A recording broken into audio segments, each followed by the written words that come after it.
Desmond Ridder and the play action passing game came alive for the Falcons in week 5 in their win over the Texans. You are Locked On Falcons, your daily Atlanta Falcons podcast. Part of the Locked On Podcast Network, your team every day.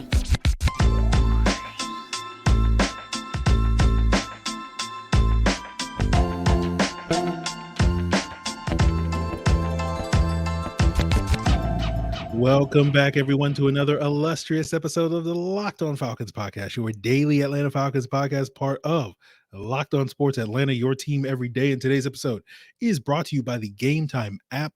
Just download the Gametime app, create an account, and use code Locked On NFL for $20 off your first purchase. Last minute tickets, lowest price, guaranteed. And guys, if you don't know me, I'm your very humble host, Aaron Freeman, aka Sirius Black, aka Mr. Drew.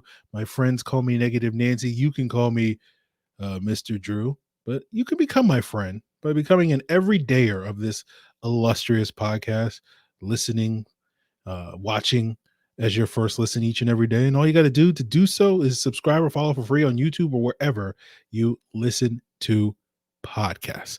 So today we're talking, of course, about the Falcons week 5 win and just going through some of the stats, right? Like usually when I don't have a guest on for these episodes, I'll just sort of dig deep into some of the stats that I show that, I see, right? Because, at the end of the day, I'm a nerd, right? And today we'll talk about the play action passing game. We'll talk about, I have to apologize for a couple of players. And that starts off with MyCole Pruitt. Right. MyCole Pruitt has been the bane of my existence through the first month of the season. Right. It felt like through the first 4 games, anytime he was on the field, nothing good happened for the Falcons, because for me, it felt like defenses knew one of two things was going to happen when MyCole Pruitt was on the field. The Falcons were going to either run the ball or they're going to dial up play action.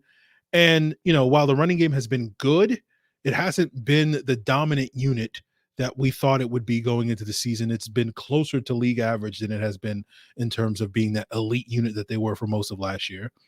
And the play action passing game was one of the worst in the NFL through the first 4 games of the season. But that changed in week 5, right? Now, the Falcons running game wasn't particularly effective. They finished the game with a 39% success rate, which was the first time since 2021 where an opposing team held them to a success rate under 40% on the runs to the running back, right? But the play action passing game came alive. Ridder was 10 for 11 for 163 yards, according to PFF. He was PFF's second highest graded passer off play action this week, after being the second lowest graded passer on play action combined the previous 4 weeks. 8 of the team's 12 plays that went for 13 plus yards in this game were off of play action. This was the most explosive the Falcons have been since the Browns game last year, when they had 6 20-plus yard plays. They had 6 on Sunday against Houston. 4 of those 6 came via play action. And it marks only the 4th time in the Arthur Smith era that the Falcons have hit 6 or more explosive plays, right? And the 3rd time they've done 6 or more through the air. So I went back and charted, MyCole Pruitt. Or I charted the offense and paid extra attention when MyCole Pruitt was out there on the field, right? And I charted him as being on the field for 28 snaps. I'm sure, other places have him playing a larger chunk of plays, but some of that's counting plays that didn't count and whatnot. And the Falcons overall had a success rate of 57% when MyCole Pruitt was on the field. So that's very good, right? The rushing success rate when Pruitt was on the field was 47%. When he wasn't on the field, it was 20%. When their passing success rate when Pruitt was on the field was 78%. Without him, it was 55%.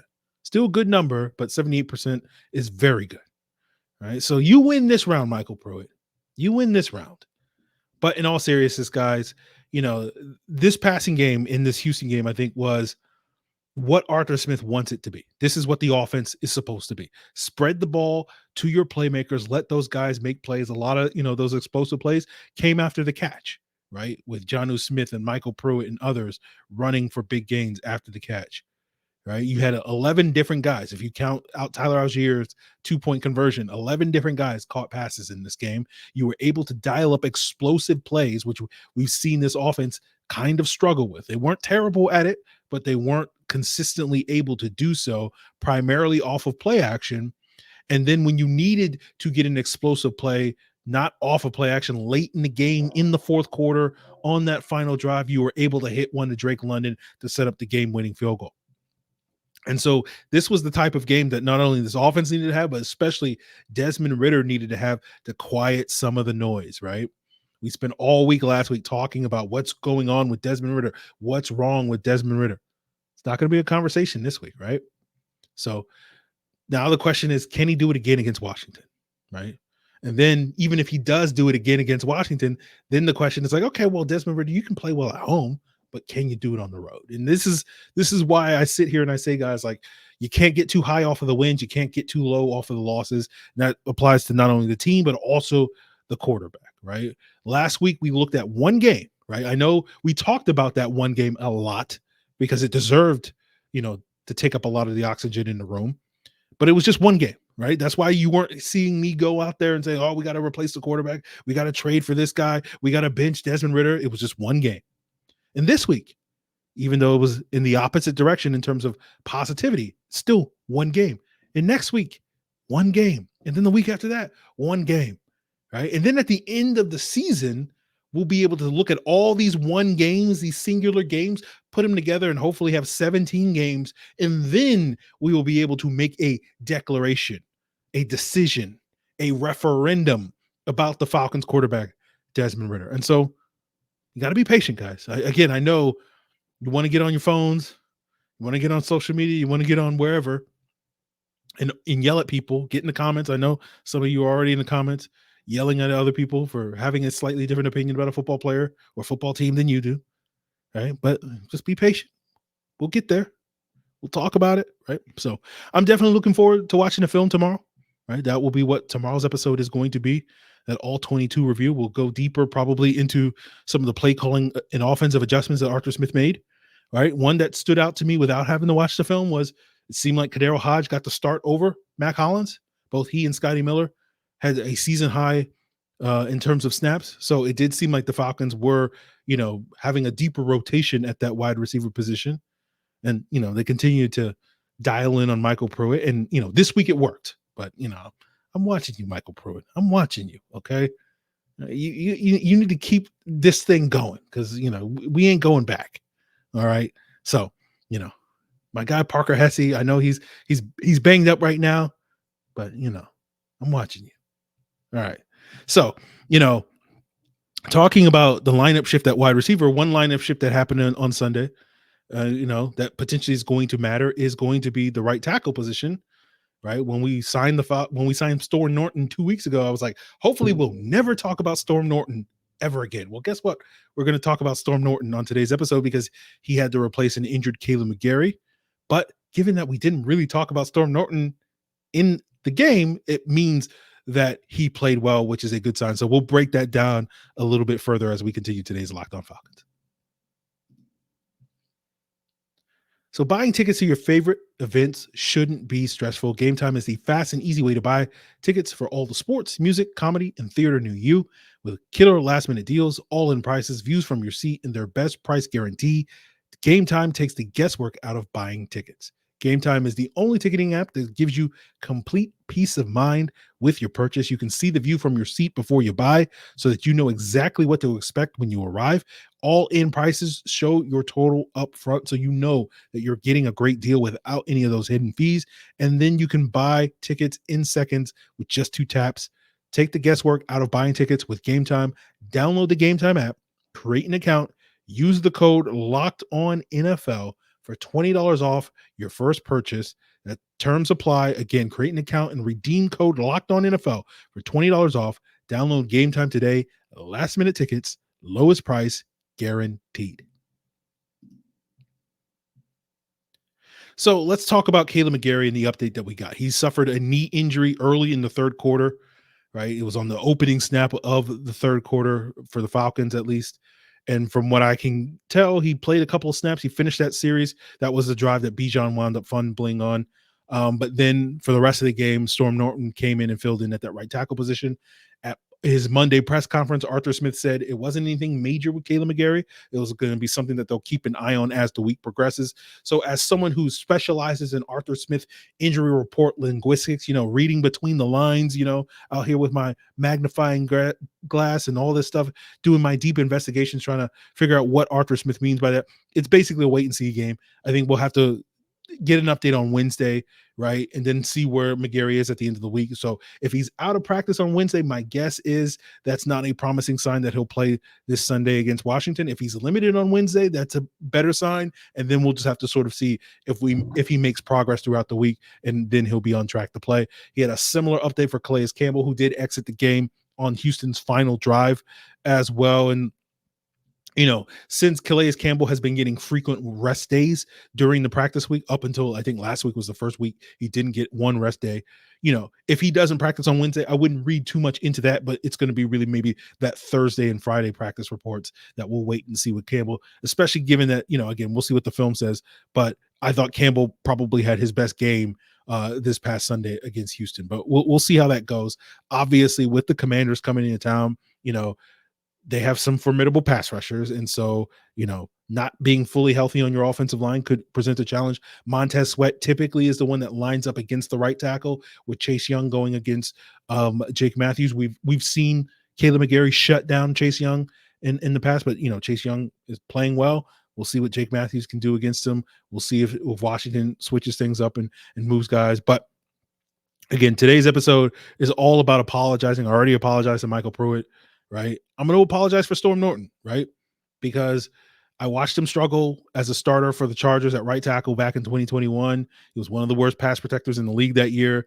And I was like, this guy ain't it. And so when there were bubble players at the end of the summer and we were scouring the waiver wire because we were concerned about our swing tackle position, I saw Storm Norton as one of the names on that list of guys that were probably going to get cut. And I was like, nah, I'm good on Storm Norton. But Storm Norton stepped in his first action as the Falcons swing tackle. He stepped in and seemingly was solid. Again, we'll see what the All-22 says about that, because, can't put too much stock in PFF grades and whatnot, because, PFF was out there, lying to the people and telling you that Jalen Mayfield was good in his first preseason action. But let's just say, rewatching the game earlier this morning, on the broadcast copy, Storm Norton was a non-issue for basically the half of football he played. Now, obviously, the concern with Storm Norton moving forward, if he in the lineup, especially this week, is the pass protection. That's where he typically struggled at with the Chargers as a full-time starter for them. But I'm also concerned about the run blocking, right? And this is less a Storm Norton issue, just a overall issue for the Falcons, right? Because the Falcons running game wasn't really working against Houston particularly. It was better in the second half than it was in the first. Like, if you just look at the Falcons' success rate on non-scrambles when Storm Norton was in the game, their success rate rushing was 57% with Norton in the game, and it was only 32% with Kaleb McGary in the game. Now, not going to attribute that to, Storm Norton's a better run blocker and he was the reason why that improvement. It just may have been the Texans' offense was wearing down at that point in time. But we know the strength of this rushing attack is running to the right side, right? Looking up the numbers, right? Bijan and Algier are averaging about 6.2 yards per carry when they run to the right. They only averaging about 2.9 yards per carry when they're running up the middle, and 4.1 yards per carry when they run to the left. And truth be told, when Algier runs to the left, he's only averaging about 2.8 yards per carry, and Bijan's averaging 5.2. And to me, a lot of that is just Bijan making more than what the blocking is giving him, right? His ability to sort of create, if the O-line is blocking for 2, Bijan's getting 4, right? And like, that was kind of the thing that stood out to me rewatching this Texans game is, Jake Matthews struggled, especially early on as a run blocker. Bergeron wasn't great either, right? I wasn't necessarily keying on Storm Norton in the second half, but what glimpses I saw of him, he's not that mover, that pile mover, that road grader like Kaleb McGary is. And I think this is a contributing factor to why the Falcons run game hasn't been as effective this year than it was a year ago, just because I don't think they do as good a job blocking on the perimeter as they did a year ago. Some of that, I think, is owed to Jake Matthews taking a step back. He was really good as a run blocker in 2022, not very good in 21. And to me, he looks more like the 21 version than the 22 version. So we need the 22 version of Jake Matthews if this run game is going to get back to what it was last year. And I also think, again, not blaming MyCole Pruitt for this, but I think Parker Hesse did a much better job on some of that perimeter blocking than what MyCole Pruitt has done out there, right? Again, as the numbers show, when he was on the field, the run game was working against Houston, but rewatching the game, it didn't seem like the Falcons were running behind MyCole Pruitt. He was more backside guy than anything in that regard. So we'll see what adjustments the Falcons make to their run game, especially if McGary's out this week and in the future, right? And even if he does come back this week or in the future, because it's a knee injury, you do worry a little bit about, is he going to be a little bit more limited as a run blocker? Are we going to get the same Kaleb McGary coming back if that knee isn't 100%? Because now he won't be able to explode. He won't have the same sort of power coming off the ball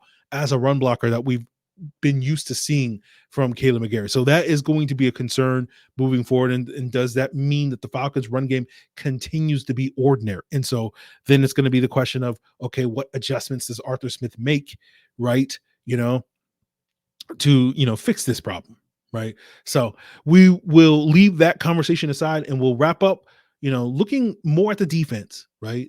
Looking at some of the things, the tidbits and things that I saw, looking at the box score, looking at some of the stats on the defensive side of the ball, including the Falcons' decision not to dial up pressure against CJ Stroud and how that didn't really affect in the team getting effective pressure in this game. And we'll do that to wrap up today's Locked On Falcons.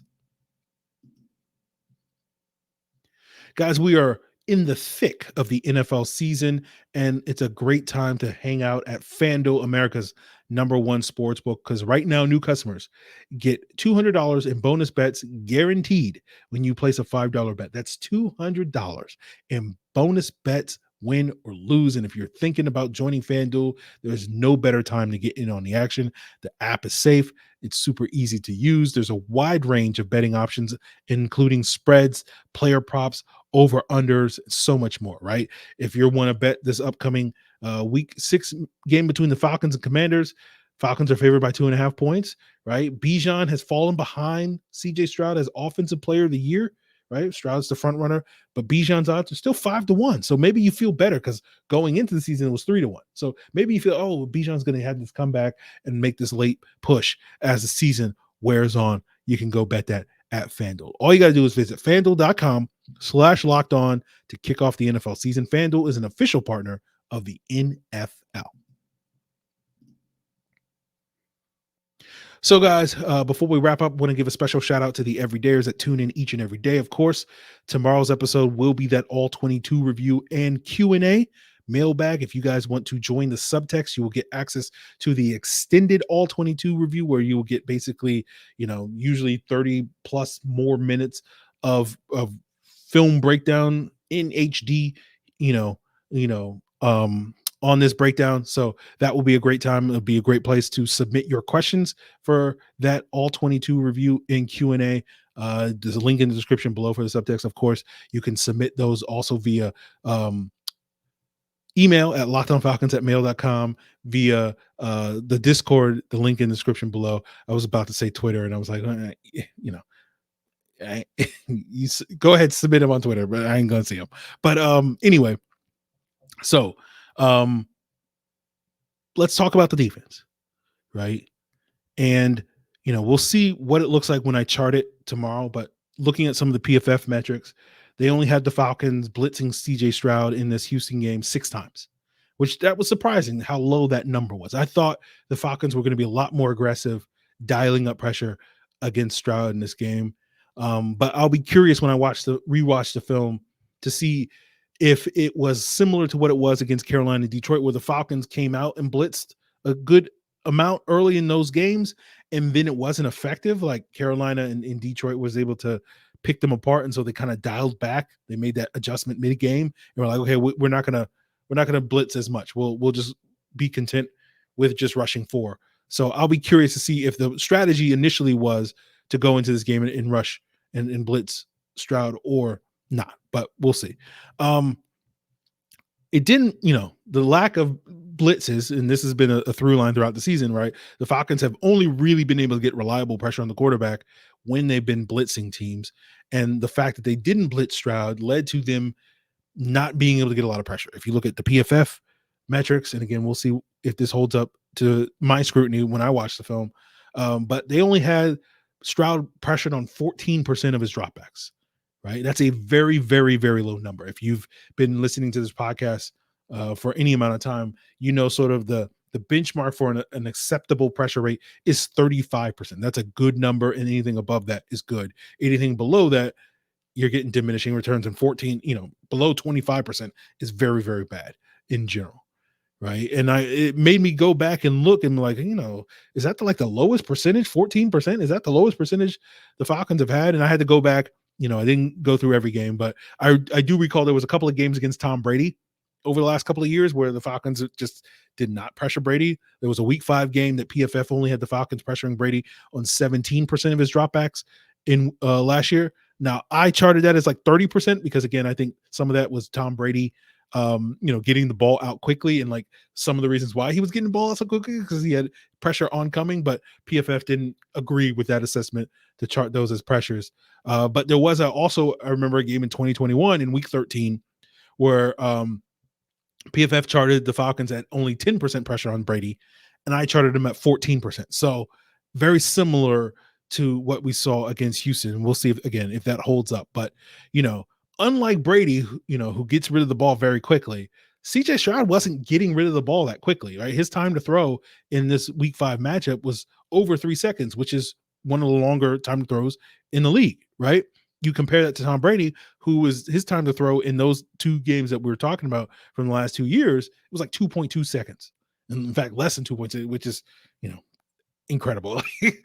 How, that's just Tom Brady being Brady. But it is contributing to that ongoing concern that we've had every week where it's like the defense is playing great, but they don't really get pressure. Now, I think the fortunate thing is, and we'll see how this holds up over the rest of the season, the Falcons we've talked about this before in the past with guys like Tom Brady and with the high level quarterbacks in the league, that if you don't get pressure on those guys, they're just going to carve you up. Now, fortunately for the Falcons, shout out to you, Aaron Rodgers.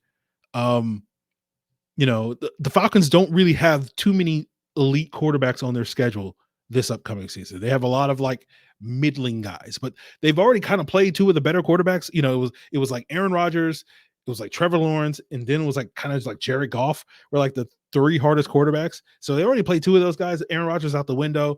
And so you look at the rest of the schedule and it's like what, Kirk Cousins, right? In terms of like quality quarterbacks in the league, like top 15-ish quarterbacks in the league.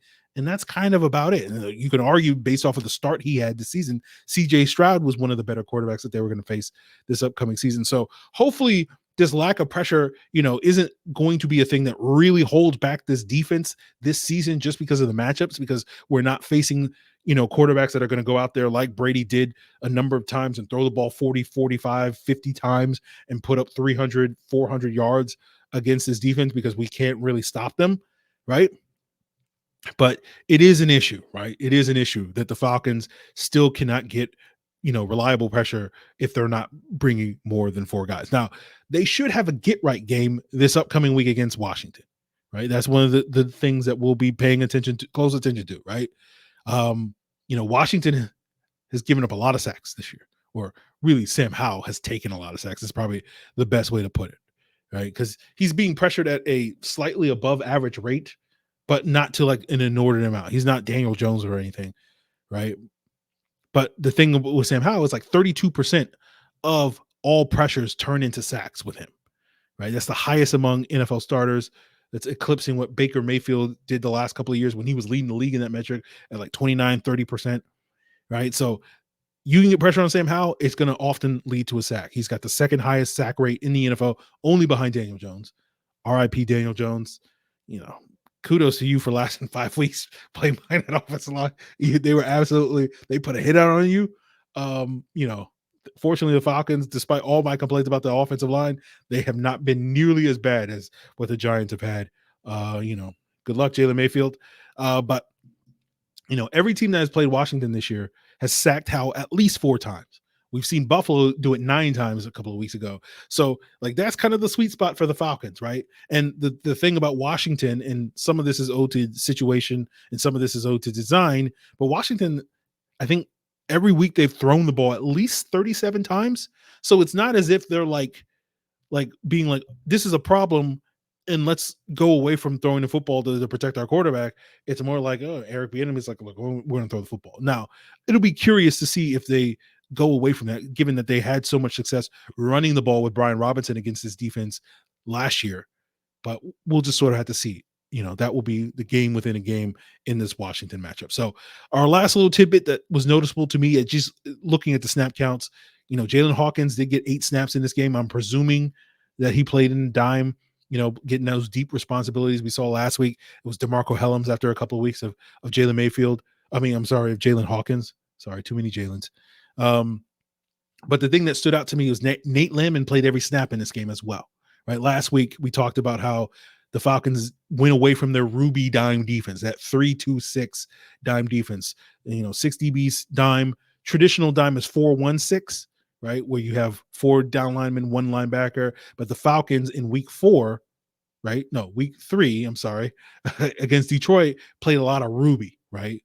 And then Troy Anderson got hurt. And then last week, they basically scrapped the Ruby and went back to that traditional 4-1-6 defense. So I'm assuming, again, I'll confirm this when I watch the film, with Jalen Hawkins, roughly 8 snaps of dime this week.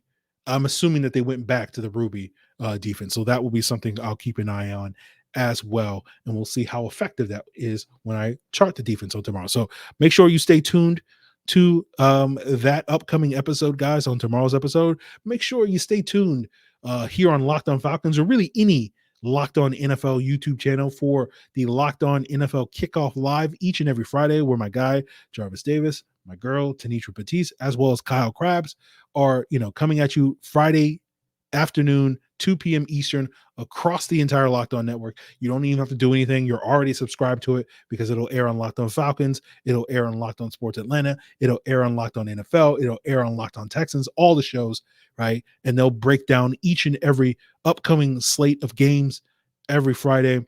Get the local experts like myself on the show. You'll get gambling tips. You'll get, betting angles and fantasy tips and all that stuff and more. So make sure you check that out each and every Friday. Set your calendar, set your watches to Friday at 2 p.m. for Locked On NFL Kickoff Live. So, guys, that's going to do it for us here. Tomorrow we'll be breaking down the All-22. Of course, later in the week, we'll be previewing that Commanders game, probably with David Harrison, a Locked On Commanders. And then later in the week, of course, we'll be joined by Jarvis for more insight into the upcoming matchup. So continue to make Locked On Falcons your first listen. For your second listen, of course, check out the Locked On NFL podcast so that you can get the lowdown on the other 31 NFL teams and what's going on around the NFL. What do the Giants do with Daniel Jones? What's going on with Mac Jones in New England? A lot of quarterback drama. Anthony Richardson seemingly out for a month, right? I'm happy that the Falcons are no longer, at least for the next 5 to 6 days, in the quarterback drama department. No drama here in Atlanta, right? We'll see if we go back to drama next week, but for at least a week, we are drama free, right, at the quarterback position. So that's it, guys. Really appreciate it. Till then.